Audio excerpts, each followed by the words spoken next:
भला हुजनि ठीक आहे हिते रिकॉर्डिंग हले पई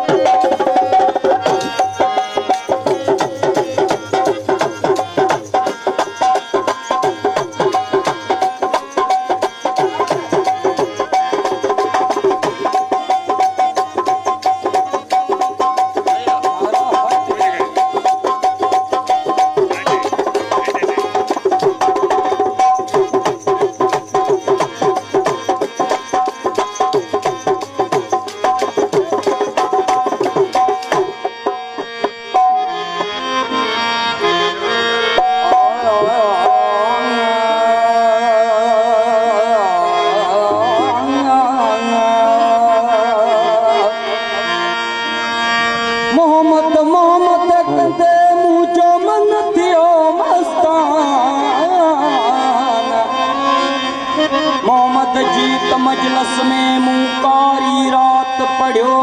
कुरान जलो पसीत है जानब जो मुझे खुश थी वही सारी जान कौन जताई पढ़ सुबहान त सुनी जात सैयद जी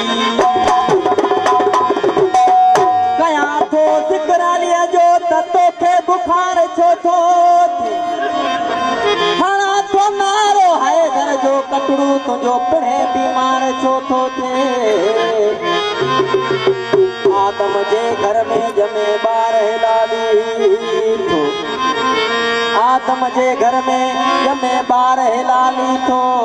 तपोली जो नकारी तुझो हरामी बार पैदा छो थो थे बारन जी शान में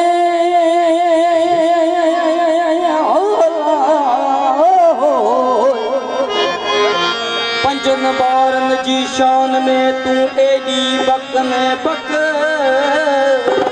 कपीदो साईं कादन चवे इहो नासम सूधो नक कपीदो साईं कादन चवे इहो नासम सूधो नक कुरान में नाहे फुरकान में को फर्क खोले जिस कुरान में नाहे फुरकान में को फर्क वो अञा बतई जे शक त पुट नाही पंहिंजे पीअ जो मौला अली जे दरे तू पंहिंजे सिर खे झुकाए छॾ मौला अली काबे जो काबो ते दिल पंहिंजे में समाए छॾ मुझे सगो भाव रखे बुज़ मौला अली सा मुझे सगो भाव रखे बुज़ मौला अली सा तू एड़े मरवान भाके घर मां बिस्तरो पथाए छॾ जे भाया जन पी थिया थी हैदर जो हुबदार खोड़ करी खैरातों तोड़े हज करी हजार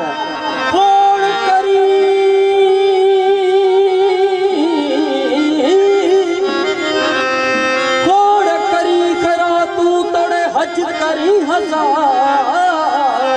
बिना हुब अहल बेत जे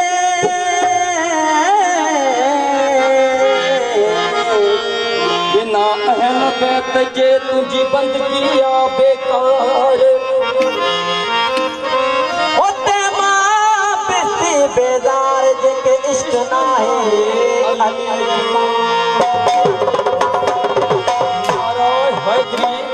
जेके पंतन जे दर्जा गुलाम